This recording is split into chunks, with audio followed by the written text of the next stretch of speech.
Assalamualaikum warahmatullahi wabarakatuh. Selamat sore dan salam sejahtera bagi kita semua. Yang saya hormati Patris sebagai Patris selaku dosen pengampu dan teman-temanku yang saya banggakan. Pada kesempatan kali ini, izinkan kelompok kami untuk mempresentasikan tentang konsep perencanaan kawasan pelabuhan baru di kawasan Tanjung Pinggir, Batam, Riau. Sebelumnya, izinkan kami untuk memperkenalkan anggota-anggota kelompok kami. Yang pertama, next.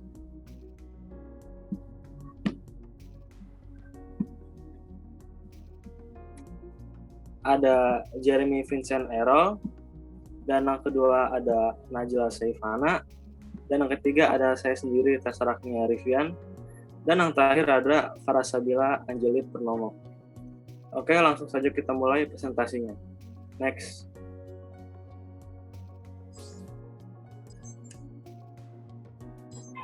Yang pertama, latar belakang. Pelabuhan merupakan suatu pintu gerbang dan pelancar hubungan antara daerah, pulau, atau bahkan sampai antar benua dan bangsa yang dapat memajukan daerah pengaruhnya.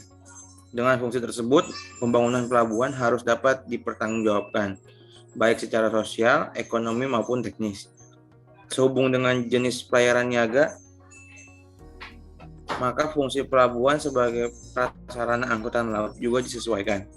Salah satunya adalah pelabuhan ditinjau dari segi penggunaannya, yaitu pelabuhan ikan, pelabuhan minyak, pelabuhan barang, pelabuhan penumpang, dan pelabuhan penyeberangan.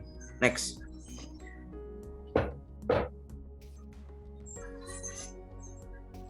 Berikutnya ada kawasan Tanjung Pinggir, Kota Batam, Provinsi Kepulauan Riau, mempunyai potensi ekonomi yang cukup besar di mana untuk distribusi membutuhkan sarana dan prasarana transportasi yang murah dan efisien, terutama untuk menunjang proses pemasaran hasil-hasil produk komoditi ke berbagai wilayah atau antar pulau maupun antar negara. Sesuai program pemerintah Menteri Koordinator Bidang Kemaritiman dan Investasi, nantinya pelabuhan ini akan dibuat menjadi Green and Smart Port, dan pelabuhan di Tanjung Pinggir ini diproyeksikan akan lebih besar dari pelabuhan Tanjung Priok dan diintegrasikan dengan pelabuhan Kuala Tanjung.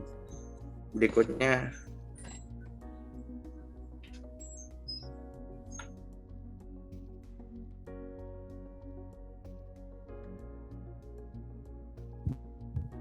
selanjutnya hasil dan pembahasan. Pelabuhan di Tanjung Pinggir ini diproyeksikan akan lebih besar dari pelabuhan Tanjung Priok dan akan diintegrasikan dengan pelabuhan Kuala Tanjung. Saat ini luas lahan yang ada di Tanjung Pinggir sebesar 94 hektar dan selanjutnya akan diperluas hingga 330 hektar dengan kedalaman air sekitar 40 meter. Pembangunan pelabuhan baru ini akan menggunakan skema business to business atau B2B sehingga tidak menggunakan APBN. Pemerintahan akan memberikan kesempatan kepada pihak swasta untuk berinvestasi dalam pembangunan pelabuhan baru ini. Pembangunan pelabuhan baru di Batam merupakan salah satu upaya pemerintah menurunkan biaya logistik di Indonesia yang masih cukup tinggi. Saat ini biaya logistik masih sekitar 23%, sementara di negara lain sudah rata-rata 13%. Kami menargetkan biaya logistik turun sampai 17% pada tahun 2024. Pemerintah akan melakukan penataan pelabuhan sampai pelabuhan-pelabuhan existing yang ada di Batam. Saat ini di Pulau Batam terdapat sejumlah pelabuhan existing diantaranya Pelabuhan Batu Ampar, Pelabuhan Sekupang, Pelabuhan Nongsa Putra, Pelabuhan Batam Center, Pelabuhan Kabil, dan Pelabuhan Telaga Punggur.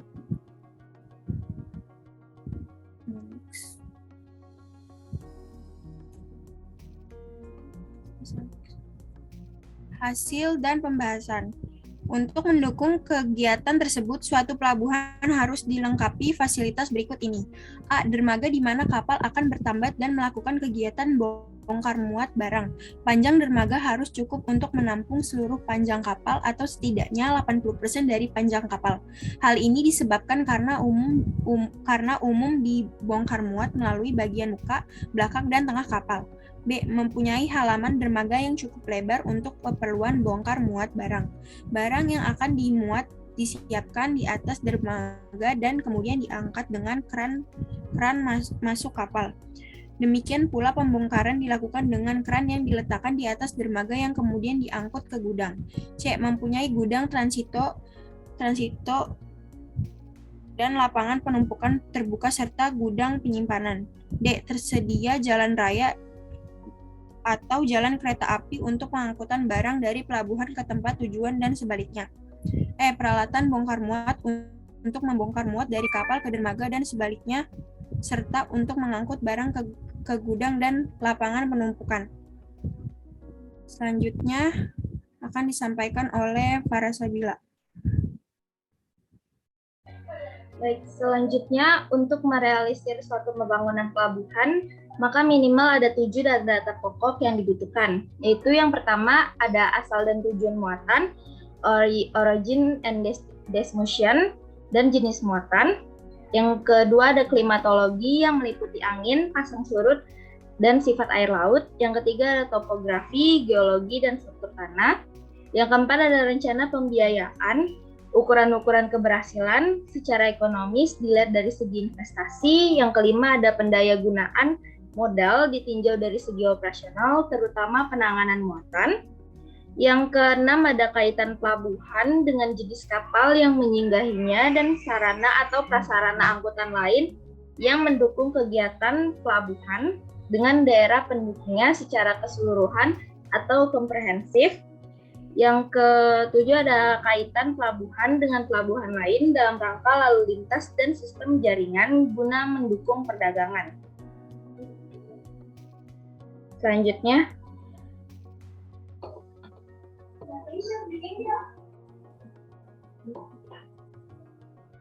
kesimpulannya yaitu kemungkinan pelabuhan baru ini dapat menjadi salah satu pelabuhan terbesar di Indonesia. Karena pemerintah juga sangat serius untuk membangun pelabuhan ini yang dikhususkan kegiatan ekspor-impor Indonesia pada bidang logistik. Adapun untuk target lainnya yaitu guna menurunkan biaya logistik dari 23% hingga 17%. Pelabuhan ini direncanakan sebagai contoh untuk pembenahan tata kelola kepelabuhanan di seluruh Indonesia dan juga dapat membantu kegiatan perekonomian di Indonesia melalui jalur laut.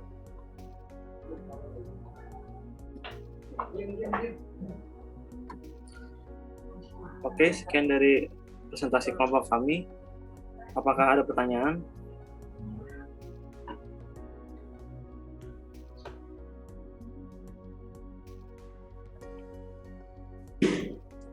Yuk, Arif Hardi, silakan langsung nanya aja. Dari kelompok 1B, saya ingin bertanya, apa sih yang dimaksud dengan Green and Smart Port itu? Oke, makasih Arif atas pertanyaannya. Dan lanjut oleh Fitri Khairunisa. Boleh pertanyaannya, Fitri? Perkenalkan, nama saya Fitri Khairunisa dari kelompok 8B.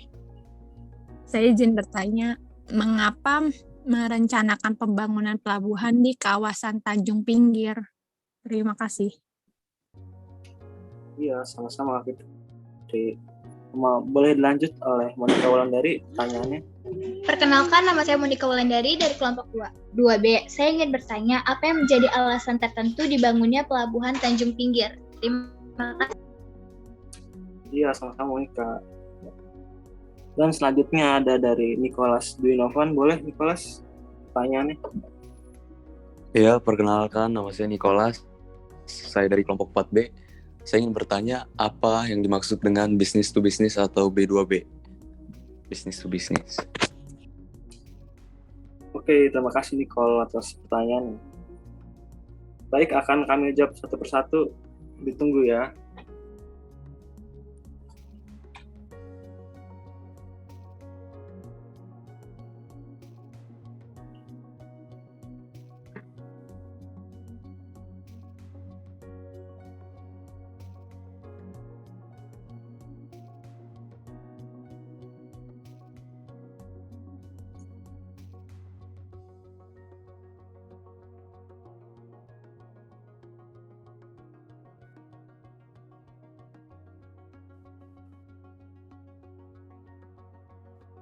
Saya Najla Saifana akan menjawab pertanyaan Arif Hardi. Greenport merupakan suatu konsep baru dalam pengembangan pelabuhan berkelanjutan yang mengintegrasi aspek kelestarian lingkungan, konservasi energi, community development, dan kepentingan ekonomi dari pelabuhan itu sendiri. Smartport bisa diartikan sebagai pelabuhan cerdas, ramah lingkungan, dan integrasi. Apa jawabannya cukup, Arif? Oke, terima kasih sudah terpahami.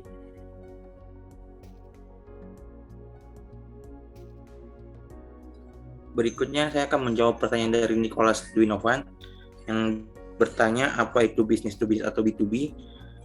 Business to business atau B2B adalah model wujud transaksi dengan tujuan bisnis terhadap perusahaan vendor dan organisasi bisnis lain seperti manufaktur dan grosir atau grosir dan retail. Apa sudah cukup jawabannya, Nicholas? Ya sudah, Jeremy, terima kasih. Baik.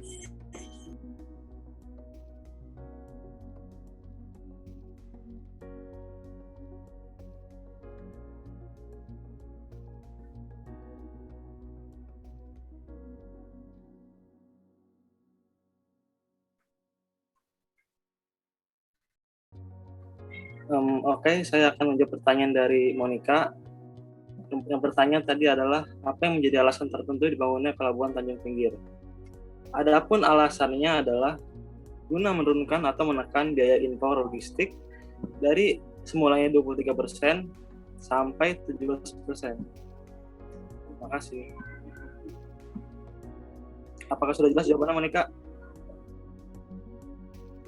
Sudah jelas, terima kasih. Sama-sama. Baik, selanjutnya saya akan menjawab pertanyaan dari Fitri Khairunisa. Pertanyaannya, mengapa merencanakan pembangunan pelabuhan di kawasan Tanjung Pinggir? Jawabannya, karena kawasan Tanjung Pinggir yang terletak di Kota Batam, Provinsi Kepulauan Riau, mempunyai potensi ekonomi yang cukup besar, di mana untuk distribusinya membutuhkan sarana dan prasarana transportasi yang murah dan efisien untuk menunjang proses pemasaran hasil produk ke berbagai wilayah. Transportasi laut itu yang menjadi pilihan salah satunya. Terima kasih. Apakah sudah jelas, Fitri? Sudah jelas, terima kasih. Oke, sama-sama. Oke, mungkin ini sekian presentasi dari kelompok kami. Kurang lebih ya mohon maaf. Wassalamualaikum warahmatullahi wabarakatuh.